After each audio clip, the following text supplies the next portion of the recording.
अब ठीक है। हाँ, आगे बढ़ेंगे 31 से। क्या कह रहे भगवान यहाँ पे? भगवान कह रहे कि सर्वभूते स्थितं यो मां भजते कत्ववामिस्तथा सर्वथा वर्तमानोऽपि सा योगी मयि वर्तते। Translation: Such a yogi who engages in the worshipful service of the Super Soul, knowing that I and the Super Soul are always one, remain always one, remain always in me in all circumstances. कह रहे हैं वास्तविक योगी। ओहो, मैं गलत जा रहा हूँ। हाँ, ये ना सर्वभूतात्मा।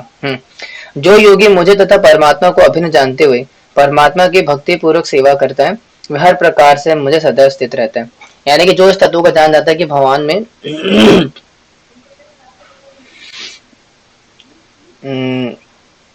हाँ, परमात्मा और मुझ में, यानी कि भगवान श्री कृष्ण में और परमात्मा जो कि हमारे हृदय में बैठे हुए, इन दोनों में कोई अंतर नहीं है। जब व्यक्ति चीज को जान जाता है तो वो क्या करता है, पूर्ण रूप से भगवान के प्रति शरणागत होकर के भगवान की भक्ति में रत हो जाता है, भगवान में अपने आप को स्थित कर लेता है। ठीक है, कौन सा व्यक्ति? जो कि समझ पाता है कि भगवान में और परमात्मा जो अंदर बैठे इनमें कोई अंतर नहीं है। ठीक है, आगे बढ़ेंगे। आगे भगवान कह रहे कि आत्मोपेयन सर्वत्र समं पश्यति यो अर्जुन सुखम वा यदि वाम दुखम सा योगी परमो मता। He is a perfect yogi who, comparison to his own self, sees the true equality of all beings in both their happiness and their distress. O Arjuna, हे अर्जुन, वह पूर्ण योगी है जो अपनी तुलना से समस्त प्राणियों के उनके सुखों तथा दुखों में वास्तविक समता का दर्शन करता है। यानी कि वो योगी वास्तव में वो है जो कि देख पाते हैं हर प्रकार के जो लोग हैं किस प्रकार से सुख और दुख भोग रहे हैं। जो योगी व्यक्ति तो जान पाता है किस प्रकार संसार में दुख मिलते हैं और किस प्रकार से लोग दुख भोग रहे हैं और किस प्रकार सुख भोग रहे हैं। The difference between those both of them, the yogi is able to understand that. अब इतनी सारी बातें सुनने के बाद, इतने सारे तथ्य सुनने के बाद, इतनी सारे कंक्लूजन्स को सुनने के बाद अर्जुन के मन में कुछ सवाल आते हैं। अब देखते हैं क्या सवाल आ रहे हैं। अर्जुनोवाच यो मां योगस्तत्त्वया प्रोक्ता साम्येन मधुसूदन एतस्याहं न पश्यामि चंचलावस्थातिं स्थिराम।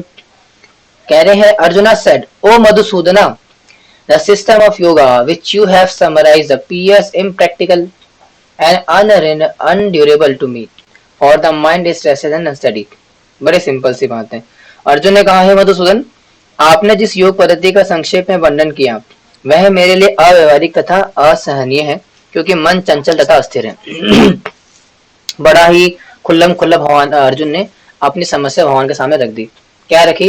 उन्होंने बोला, प्रभु आपने जो अभी पद्धति बताई ना, क्या बताया कि इस प्रकार से जंगल में जाना है और हिरण की खाल के ऊपर बैठना है साफ सुथरी जगह पे और इस प्रकार ध्यान व्यान लगाना है, ये वो। It seems very impractical. ये सुनने में काफी ना प्रैक्टिकल नहीं लगता। आप जो कह रहे हो सुनने के लिए अच्छा है, बहस के लिए अच्छा है, लेकिन प्रैक्टिकल नहीं है। एकदम इम्प्रैक्टिकल है, क्योंकि मन क्या है, बहुत ही चंचल है, वो बहुत ही रेस्टलेस है, और इसलिए रेस्टलेस होने के कारण ये मेरे से हो नहीं पाएगा ना, हमसे ना हो पाएगा ये। और वो आगे कंफर्म भी करते हैं। क्या कह रहे हैं? बहुत ही इंपॉर्टेंट वर्स है भगवद गीता का, आपको याद भी रखना चाहिए। अगर हम शास्त्रों के वर्सेस को याद रखते हैं तो हमारी प्योरिटी बढ़ती है, हमारी बुद्धि तेज होती है। इसलिए हमें संस्कृत के वर्सेस, गीता भागवतम के वर्सेस को याद करने का प्रयास करना चाहिए आपसे। ठीक है, क्योंकि काफी समय हो गया आपको आते हो, करीब 20 दिन हो गए। हमारा पूरा कोर्स ही फिनिश होने वाला है ऑलमोस्ट, बहुत जल्दी हो जाएगा, तो आपको याद होनी चाहिए। कह रहे हैं अर्जुन कह रहे हैं यहाँ पे कि चंचलम ही मना कृष्ण प्रमाथे बल्लवृतम तस्याहं निग्रहं मन्ये वायोरिव दुष्करम। The mind is restless, turbulent, obstinate and very strong, O Krishna, and to subdue it, I think, is more difficult than controlling the wind. क्या कह रहे हैं? हे कृष्ण, चूंकि मन अस्थिर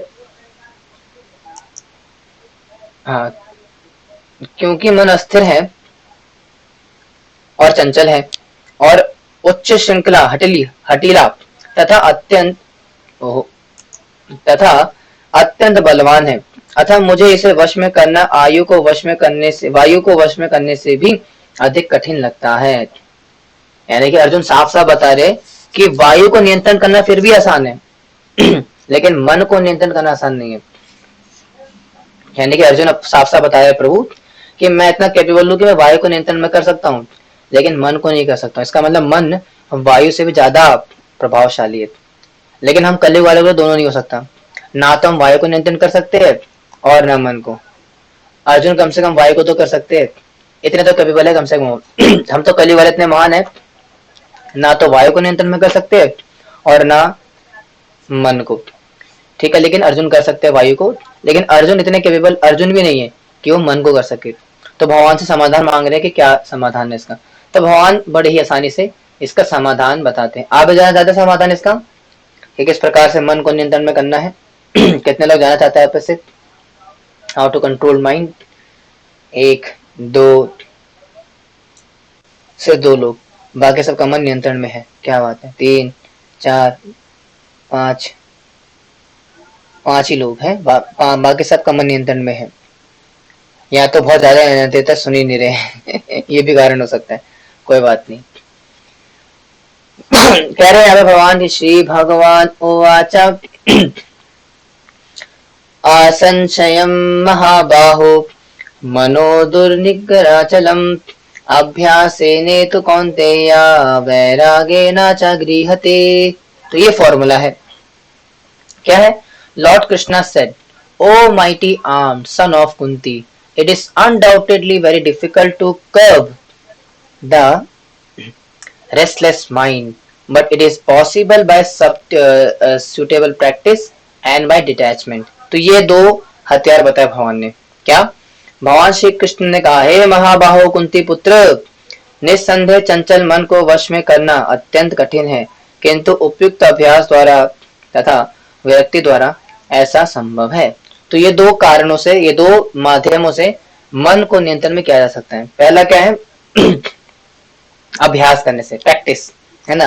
करत करत अभ्यास के जड़मति हो सुजान, है ना। The practice makes the man perfect.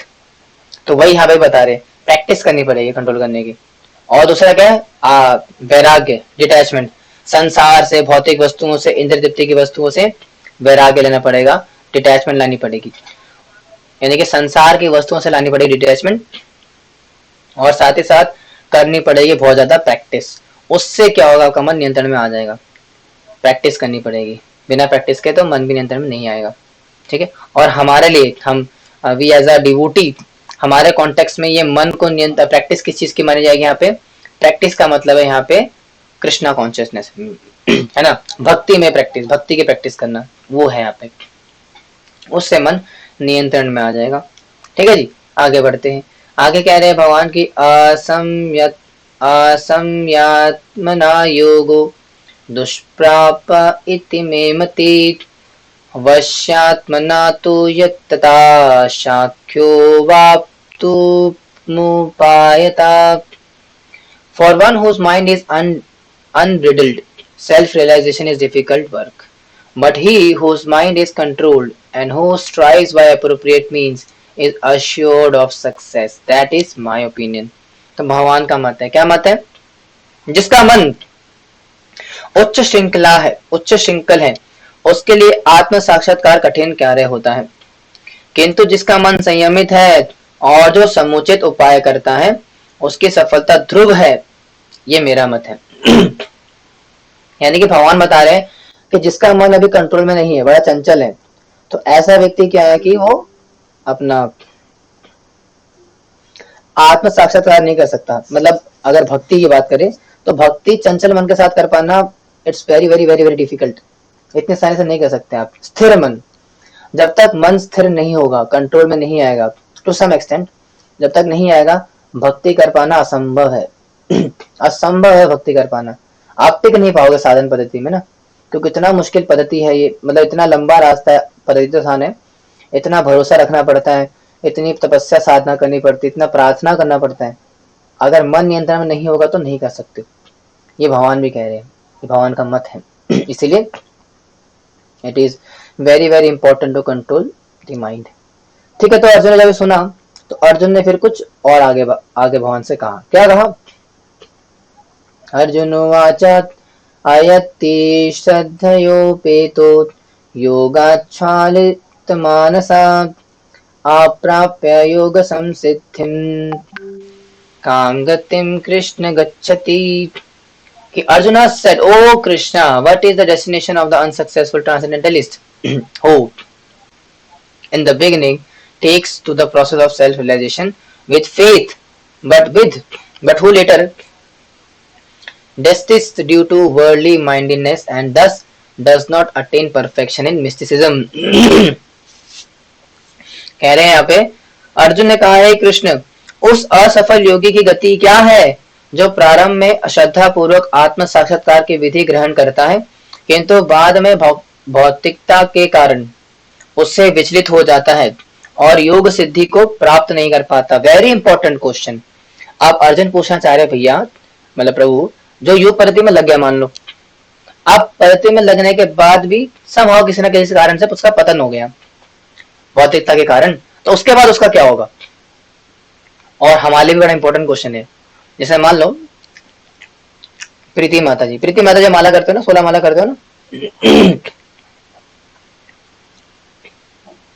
हाँ, तो जैसे प्रीति माता जी हरे कृष्णा करती है, ठीक है, भक्ति करते 16 माला का जप करती है। अब भगवान ना करे, मान लो भगवान ना करे, अब माता जी जो है जन्म में भक्ति भगवत धाम नहीं जा पाई, मान लो। ठीक है, 1%, मतलब हो भी सकता है, तो हम गारंटी नहीं दे सकते। अब मान लो माता जी भक्ति में नहीं जा पाई, भगवत धाम नहीं जा पाई, ड्यू टू किसी न किसी कारण से, मतलब कोई अटैचमेंट रह गई होगी या कुछ ना कुछ पंगा रहा होगा। तो माता जी जो है भगवत धाम नहीं जा पाई। तो जब भगवत धाम नहीं जा पाई तो तब उस केस में उनकी क्या गति होगी? मन में क्वेश्चन आता है ना हमारा कि अगर हमारा पद्धति में से अगर पतन हो जाएगा, या मान लो जिनका हो चुका है ऑलरेडी, मुझे करीब भक्ति में करीबन 4.5 साल के आसपास हो चुके हैं, and I have seen various devotees coming in Krishna consciousness and I have seen devotees leaving Krishna consciousness। कितने आए कितने गए, मेरे साथ के फ्रेंड्स मेरे कभी थे आज नहीं है, अभी नए कुछ इतने सारे नए चेहरे आए हैं यूथ फोरम के अंदर हमारे, और न जाने कितने ही लोग बाहर हमारे नजर के बाहर आते हैं और चले जाते हैं। तो ऐसे व्यक्ति जो कि भक्ति करते हैं लेकिन समाव पतन हो जाता है या किसी न किसी कारण से वो सक्सेसफुल नहीं हो पाते अपने पाथ के ऊपर, तो उस केस में उनकी क्या गति होगी? ये अर्जुन ने पूछा भगवान से।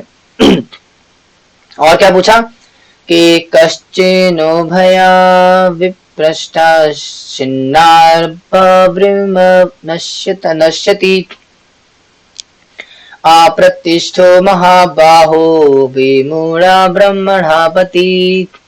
O mighty armed Krishna, does not such a man who is bewildered from the path of transcendence fall away from both spiritual and material success and perish like a raven cloud with no position and any sphere? Arjun कह रहे क्या, हे महाभाव कृष्ण, क्या परम ब्रह्म प्राप्ति के मार्ग से भ्रष्ट ऐसा व्यक्ति आध्यात्मिक तथा भौतिक दोनों ही सफलताओं से च्युत नहीं हो जाता और छिन्न भिन्न बादल की भांति विनिष्ट नहीं हो जाता, जिसके फलस्वरूप उसके लिए किसी लोक में कोई गति है भी नहीं? बड़ा इंपॉर्टेंट है। अर्जुन पूछ रहे कि अगर मान लो कोई व्यक्ति जो है कि वो कृष्णा कॉन्शियसनेस के पद से गिर जाता है, तो गिरने के बाद उसका क्या होगा? क्या वो आध्यात्मिक रूप से और भौतिक रूप से दोनों रूप से गिर जाएगा, उसका पतन हो जाएगा, और वो गिर जाएगा, कहते हैं पानी के क्या बोलेंगे, बादल के समान गिर जाएगा। क्या उसकी जो पोजीशन है किसी लोक में उसको नहीं प्राप्त होगा, उसको कोई लोक प्राप्त नहीं होगा? क्या होगा उसके साथ, है ना? कौन सा गाना था वो कि मुर्गी क्या जाने अंडे का क्या होगा, लाइफ मिलेगी या तवे पे फ्राई होगा, तो होठ घुमा सिटी बजा के बैल। तो वैसे ही अर्जुन ही पूछ रहे क्या होगा उसका, लाइफ मिलेगी या तवे पे फ्राई होगा। तो अभी और पूछेंगे, अभी और क्वेश्चन है। कह रहे आगे, एतन में संचयम Krishna चेतुम हर्षस्य शेषता तद्वन्या संशयास्यस्याच्छेत्ता नाहुयुपद्यते. This is my doubt, O Krishna, and I ask you to disciple it completely. But for you, no one is to be bound who can destroy this doubt. बड़ा ही इम्पोर्टेंट भगवान कह रहे हैं अर्जुन, हे कृष्ण, यही मेरा संदेह है, संदेश नहीं कह रहा, संदेह है, दैट इज माई डाउट, और मैं आपसे इस पूर्णता दूर करने की प्रार्थना कर रहा हूँ. आपके अतिरिक्त अन्य कोई ऐसा नहीं कर सकता जो संदेह को नष्ट, यानी कि भगवान के पास अर्जुन कह रहे हैं कि ये मेरा संदेह था, that was my question, now please answer, क्योंकि आपसे बेहतर कोई इंसान है जगत के अंदर जो कि इसका जवाब दे सके. अब भाई भगवान से बढ़कर कौन होगा ना, अब भगवान से बढ़कर ज्ञानी समझदार व्यक्ति कौन हो सकता है किसी भी संदेह को दूर करने के लिए. तो अर्जुन भी कह रहे हैं कि आपसे बेहतर कौन हो सकता है, तुमसे बढ़कर कौन.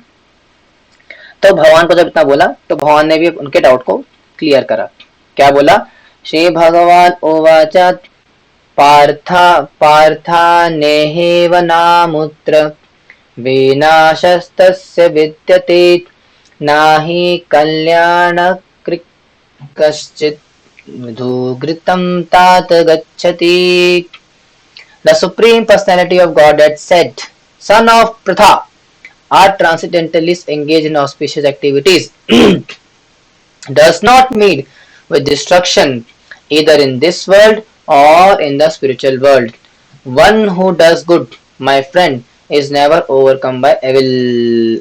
तो भगवान ने ये बताया, भगवान ने कहा है पृथा पुत्र, कल्याण कार्य में नियत योगी का ना तो इस लोक में और ना परलोक में विनाश होता है. बस सिंपल सी बात है, विनाश नहीं होगा उसका. अगर किसी व्यक्ति ने भक्ति करी अच्छे से लेकिन सक्सेसफुल नहीं हो पाया तो उसका पतन नहीं होगा. ये साफ सीधी बात दे लो, उसका पतन नहीं होगा ना इस लोक में ना परलोक में. हमारी प्रीति माता जी जो है, भले ही भक्ति में भगवत धाम ना प्राप्त करे लेकिन उनका पतन तब भी नहीं होगा ना इस लोक में ना परलोक में. हे मित्र, भलाई करने वाला कभी बुराई में पराजित नहीं होता. ठीक है जी. कौन सा है कि बुरे लोग है ना, क्या कहते हैं कि कर भला तो हो भला, जैसे है ना, जो बोएगा वही पाएगा, जैसी करनी वैसी भरनी. तो वैसे ही अगर प्रीति माता जी ने अच्छी भक्ति करी है तो उनको उसका फल मिलेगा. अभी फल क्या मिलेगा आगे देखेंगे. आगे बढ़ते हैं. आगे भगवान कह रहे कि प्राप्य पुण्य कृताम लोकान उषित्वा शाश्वती समा शुचिनाम श्रीमतांगे शुचिनाम श्रीमताम गेहे योग भ्रष्टो भी जायते. ये गति होगी उनकी. क्या गति होगी? The unsuccessful yogis, after many years of enjoyment on the planets of the pious living entities, is born into a family of righteous people or into a family of rich aristocracy. तो ये फायदा होता है. असफल योगी पवित्र आत्माओं के लोकों में अनेकानेक वर्षों तक भोग करने के बाद या तो सदाचारी पुरुषों के परिवार में या कि धनवान के कुल में जन्म लेता है. यानी कि अगर किसी व्यक्ति ने भक्ति करी अच्छे से लेकिन सक्सेसफुल नहीं हो पाया तो उसके बाद क्या होगा, वो स्वर्ग लोक जाएगा, अच्छे से प्लैनेट्स में जाएगा, ऊपर के लोगों में जाएगा. वहां पे क्या करेगा, एंजॉयमेंट करेगा, भोग करके अच्छे से भोग करेगा, और भोग करने के बाद फिर संसार में आएगा. लेकिन संसार में आने के बाद अच्छे परिवार में जन्म होगा उसका. अच्छे परिवार में, रईस परिवार में, अमीर परिवार में जन्म होगा, ब्राह्मण परिवार में जन्म होता है उसका. इसलिए अगर आप में से कोई अमीर है, हालांकि मुझे लगता नहीं कि कोई इतना अमीर हो लेकिन मान लो अगर आप में से कोई अमीर है तो उसके पीछे कारण भी हो सकता है कि आपने पिछले जन्म में अच्छे से भक्ति करी होगी. ठीक है. तो भक्ति, अगर आप किसी अच्छे परिवार में जन्म में पले बड़े हो, that means you have done some pious karma in the past life. कोई अच्छे कर्म करोगे इसलिए आज आप अच्छे परिवार में जन्म ले रहे हो. और अगर कोई गरीब बना है तो उसका भी पिछले कर्म का खाता है. जैसे एक बहुत फेमस व्यक्ति का फेमस कोट है कि if you are poor rich, if you are born poor, then it's not your fault, but you die poor then it's your fault. है ना, आई थिंक बिल गेट्स का है. लेकिन ये कॉन्सेप्ट हमारे में नहीं लगता भैया. भैया हमारे में क्या है, दोनों ही आपका फॉल्ट नहीं है. अगर आपका किसी गरीब परिवार में जन्म हुआ है तो भी आपका नहीं, सॉरी उल्टा हमारा, यानी कि अगर आप पैदा गरीब हुए तो वो आपकी गलती है, और अगर आप वो क्या बोलते हैं गरीब मरोगे तो वो भी आपकी गलती ही रहेगी। क्यों? क्योंकि अगर आप गरीब परिवार में जन्म हुए तो क्यों जन्म हुए? क्योंकि आपने पिछले जन्म में अच्छे कर्म नहीं करे थे, इसलिए आपका जन्म गरीब परिवार में या ऐसे परिवार में जन्म जहाँ पे की फैसिलिटी ज्यादा नहीं है। और आप अमीर क्यों नहीं बन पाए? क्योंकि आपका प्रारब्ध नहीं था। प्रभु जी अगर कोई मिडिल क्लास फैमिली में जन्म हुए तो ये तो शास्त्र में कैटेगरी है नहीं कहीं पे। मिडिल क्लास ये कलयुग के अंदर आती कैटेगरी है मिडिल क्लास फैमिली। कल्य शास्त्र में ऐसे कोई कैटेगरी है ही नहीं, शास्त्र में सिर्फ अमीर गरीब ये सब चीजें आती है। ठीक है जी। तो उसका कुछ नहीं कह सकते। आगे बढ़ते हैं, ठीक है, समझ में आया? तो इसलिए that is our past karma. अभी कर्मा का कौन सा चैप्टर 8 पे आएगा अच्छे से, अभी ज्यादा कंफ्यूज मत होना। चैप्टर 8 में आएगा पुनर्जन्म को लेकर के ना, कि किस प्रकार से कैसे कैसे लोग पुनर्जन्म होता है और किस प्रकार से शरीर अलग अलग शरीर प्राप्त होते हैं। चैप्टर 8 में आएगा वो, तब तक के लिए वेट करो, आने वाला 2 चैप्टर के बाद है वो। आगे बढ़ते हैं। आगे भगवान कह रहे कि अथवा योगेन मेवा कुले भवति धीमताम एतत् वित्ति दुर्लभत्रम लोके जन्मा यदीदृशम। हरे कृष्ण। और if unsuccessful after long practice of yoga, he takes his birth in a family of transcendentalists who are surely great in wisdom. Certainly such a birth is rare in this world. कह रहे हैं अथवा यदि दीर्घ काल तक योग करने के बाद असफल रहे तो यानी कि अगर बहुत भक्ति करी आपने जन्म में, प्रीति माता जी, अमन प्रभु, अमित प्रभु, आपने बड़ी भक्तियां करी जन्म में, वह ऐसे योगियों के कुल में जन्म लेता है जो अति बुद्धिमान है। तो आपका जन्म कहाँ पे होगा? इंटेलिजेंट लोगों के घर में होगा। ठीक है, निश्चय ही संसार में ऐसा जन्म दुर्लभ है। It is very rare. अगर किसी व्यक्ति का जन्म हो रहा है किसी अच्छे परिवार में तो वो बहुत ही रेयर है। हर किसी का जन्म हमारे घर में नहीं हुआ है। मेरा नहीं हुआ है, आपका नहीं हुआ है, समझ रहे हो? तो इट्स वेरी वेरी रेयर। जैसे हमारे जो भक्त होते डिवोटीज होते हैं इस्कॉन के, अब इस्कॉन के डिवोटी, माता जी भी डिवोटी है, प्रभु जी भी डिवोटी है। अब उनके पेट में, उनके गर्भ, पेट तो नहीं बोलेंगे, अब माता जी के घर में जो बच्चा है वो साधारण व्यक्ति थोड़ी ना है, वो बहुत बड़ा योगी रहा होगा पिछले जन्म में, भक्ति योगी। जो इस जन्म में एक भक्त माता वैष्णवी के गर्भ से जन्म ले रहा है। सोचो, माँ वैष्णवी है, रोज हरि नाम करती है, मंदिर में आके प्रणाम करती है, ठाकुर जी के लिए भोग बनाती है, इतनी सेवा करती है, और गर्भ में कौन है? बच्चा जो आने वाला है। कितना पुण्य होगा उसका, कितना उसके क्या बोलेंगे सुकृति रही होगी पिछले जन्म में, कि बचपन पैदा होने से पहले ही इतना भक्ति का फल मिल रहा है, प्रहलाद महाराज टाइप। तो इसलिए इट्स वेरी रेयर। जैसे आप लोग जो डिवोटीज हो अभी, समझ रहे हो, जैसे अभी अमित प्रभु हो गए, जितने भी सुन रहे हैं, जो माला वाला जो भक्ति कर रहे हैं, जो भक्ति नहीं कर रहे हैं उनकी बात नहीं कर रहे हैं यहाँ पे, जो भक्ति कर रहे हैं उनकी बात कर रहे हैं। जैसे आप लोग अगर कल को शादी होती है, अगर करोगे तो आप भी जब शादी होगी किसी डिवोटी के साथ, अगर डिवोटी के साथ होती है तो आपकी जो संतान आएगी जन्म में, तो वो इस कैटेगरी में आएगी, योग भ्रष्ट। क्योंकि आप भी भक्त हो, आपकी पत्नी भी भक्त है, इस वजह से जो आपका आने वाला बच्चा होगा अगर वो भक्त, तो वो फिर ये वाली कैटेगरी में आएगा।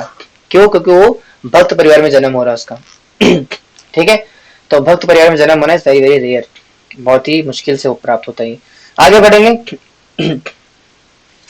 आगे भगवान कह रहे हैं तत्रम तम बुद्धि संयोगम लभते पौर्वदेहिकम यत ते च ततो भूया संसिद्धो कुरु नंदना। On taking such a birth, he revives the divine consciousness of his previous life and he again tries to make further progress in order to achieve complete success. O son of Kuru, कह रहे हैं हाँ, हे कुरु नंदन, ऐसा जन्म पाकर वह अपने पुनर्जन्म की दैवी चेतना को पुनः प्राप्त करता है। यानी कि अगर आपने पिछले जन्म में भक्ति करी होगी तो इस जन्म में अगर आपका परिवार में ऐसे जन्म में ऐसे परिवार में जन्म होगा भी, तो उसके बाद आप क्या करोगे? आपको याद आ जाएगी भक्ति आपकी, आप वहीं से स्टार्ट करोगे जहां से आपने फिनिश करा। अगर प्रीति माता जी पिछले जन्म में 4 माला करती थी, सॉरी चलो पिछले जन्म का तो मुझे नहीं पता, मतलब इस जन्म में 16 माला कर रही हैं, अब वो समाव किसी प्रकार से नहीं जा पाती भगवतधाम, तो जब नेक्स्ट लाइफ में आएंगी, वो जन्म लेंगी, तो ये लाइफ में आएंगे कैटेगरी में आएंगे, सुचि नाम श्रीमताम ग्रही। और वहीं से स्टार्ट करेंगे जहां से फिनिश करा, 16 माला से स्टार्ट करेंगे वो। That is the speciality of भक्ति। ठीक है, वह उद्देश्य से वह आगे उन्नति करने का प्रयास करता है, फिर वहीं से क्या करेगा, स्टार्ट करेगा फर्दर प्रोग्रेस, फिर 16 माला से स्टार्ट करेगा और भक्ति में वहां पे जाके एडवांस करेगा। ठीक है जी, आगे बढ़ते हैं। आगे भगवान कह रहे कि पूर्वाभ्यासेन तेनेव ह्रियते हावशोऽपि सः जिज्ञासुरपि योगस्य शब्दत् ब्रह्माति वर्तते। By virtue of the divine consciousness of the previous life, he automatically becomes attracted to the yogic principles even without seeking them. Such an inquisitive transcendentally stands always above the ritualistic principles of the scriptures. कह रहे हैं कि अपने पुनर्जन्म की दैवी चेतना से वह ना चाहते हुए भी स्वतः योग के नियमों की ओर आकर्षित होता है। ऐसा जिज्ञासु योगी शास्त्रों के अनुष्ठानों से परिस्थित होता है। यानी कि भगवान साफ साफ बता रहे हैं कि ऐसा योग भ्रष्ट व्यक्ति, अगर किसी व्यक्ति ने पिछले जन्म में बहुत भक्तियां करी है, बहुत तो नहीं मतलब भक्ति करी है, तो इस जन्म में वो नेचुरली अट्रैक्ट होगा भक्ति की तरफ। जैसे आप सब लोग भक्ति की तरफ आए, ठीक है, हालांकि नेचुरली नहीं आए थे, आए तो पेट पुटा करके थे लेकिन आप भक्ति में आए तो उसके पीछे भी आपका पिछले जन्म का अकाउंट रहा होगा। यानी कि पिछले जन्म में आपने कहीं ना कहीं कुछ सुकृति इकट्ठी करी है, तब जा करके भक्ति में आए हो। क्योंकि इस कलयुग के अंदर भगवान का नाम जप करना, हरे कृष्णा कर पाना, हरे कृष्णा कृष्णा कृष्णा हरे हरे, हरे राम राम राम हरे हरे, इस महामंत्र का जप कर पाना, निरंतर भक्ति कर पाना, ये बहुत ही ज्यादा रेयर है। ठीक है, अगर आप यहाँ तक आए हो तो that is very very special and rare. आपने पिछले जन्म में जरूर कोई ना कोई सुकृतियां इकट्ठी करी होंगी, तब जा करके जन्म में आप भक्ति कर पा रहे हो, समझ रहे हो। So that is the thing. आगे बढ़ते हैं। आगे कह रहे हैं कि प्रत्यनादत्मानस्तु योगे संशुद्धि किल्बिषः अनेक जन्म संसिद्धस्ततो याति पराम गति। And when the yogi engages himself with sincere endeavor in making further progress, being washed of all contaminations, then ultimately achieving perfection, after many births of practice, he attains the supreme goal. तो ये होता है इसके साथ। और जब योगी समस्त कल्मशों से शुद्ध होकर सच्ची निष्ठा से आगे प्रगति करने का प्रयास करता है, तो अंतोतगत्वा अनेकानेक जन्मों के अभ्यास के पश्चात सिद्धि लाभ करके परम गंतव्य को प्राप्त करता है। बेसिकली ये प्रोसेस को फॉलो करते करते करते करते वो क्या करता है, भक्ति करता रहता है, साधना करता रहता है, तपस्या करता रहता है, और करते करते करते करते एक दिन वो क्या होता है, भक्ति प्राप्त कर लेता है, भक्ति शुरू हो जाती है उसकी। तो इसलिए भक्ति करना इज वेरी वेरी क्या बोलेंगे, बेनिफिशियरी, उसका कोई नुकसान नहीं होता। ठीक है, आप करते रहोगे उसको। आगे बढ़ते हैं। आगे कह रहे कि तपस्वी भयोधिको योगी ज्ञानी भयोपि नहीं, तपस्वी भयोधिको योगी ज्ञानीभ्योपि मध्येधिका कर्म भियाश्चाधिको योगी तस्माद्योगी भाव Arjun. A yogi is greater than the aesthetic, greater than the aphoristic, and greater than the fruitful worker. Therefore, O Arjuna, in all circumstances be a yogi. कह रहे हैं कि योगी पुरुष तपस्वी से, ज्ञानी से तथा सकाम कर्म से बढ़कर होता है। अतः है अर्जुन, तुम सही प्रकार से योगी बनो। तो भगवान साफ साफ बता रहे भैया, जो योगी है, सीएम योगी नहीं, आदित्यनाथ नहीं, योगी मतलब जो योग करता है वो सबसे बड़ा है, तपस्वी से बड़ा है, ज्ञानी से बड़ा है, और सकाम कर्मी से ही बड़ा है। तो भगवान ने यहाँ पे खत्म कर दिया। आगे तक कितनी चर्चा करी कि निष्काम कर्मयोग ये है, सकाम कर्मयोग ये है, ज्ञान योग ये होता है, ऐसे ऐसे पूरा बताया। लेकिन एंड में क्या कह रहे हैं, योगी सबसे बड़ा कौन है, योगी है, ज्ञानी से बड़ा योगी है, सकाम कर्मी से बड़ा योगी है, और तपस्वी से बड़ा भी योगी है। ठीक है, तो Yogi is the top most person.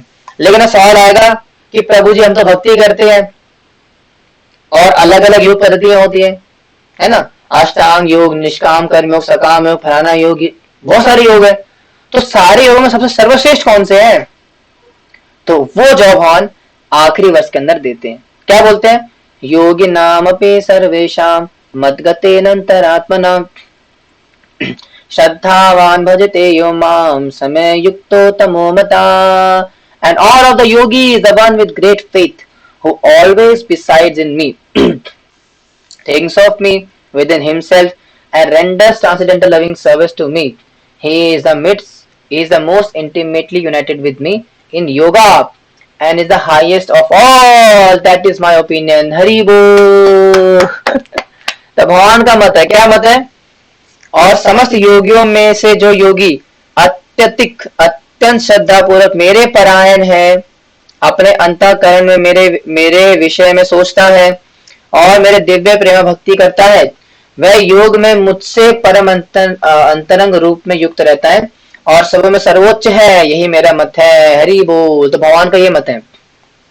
क्या मत है भगवान का? कि सारे योगियों में, चाहे वो ज्ञान योगी हो, सकाम कर्म योगी हो, निष्काम कर्म योगी हो, अष्टांग योगी हो, ज्ञान योगी हो, सारे योगियों में कौन श्रेष्ठ है? भक्ति योगी। भजते यो माम, जो कि मेरा भजन करता है, जो कि हरे कृष्णा कृष्णा कृष्णा हरे हरे, हरे राम राम राम हरे हरे। इस महामंत्र का जप करके भगवान को परायण होकर के, भगवान को शरणागत होकर के भक्ति करता है, वो सबसे सर्वश्रेष्ठ है। ठीक है। और इसी के साथ हमारा चैप्टर नंबर 6 फिनिश होता है। आप स्टार्ट करेंगे चैप्टर नंबर 7।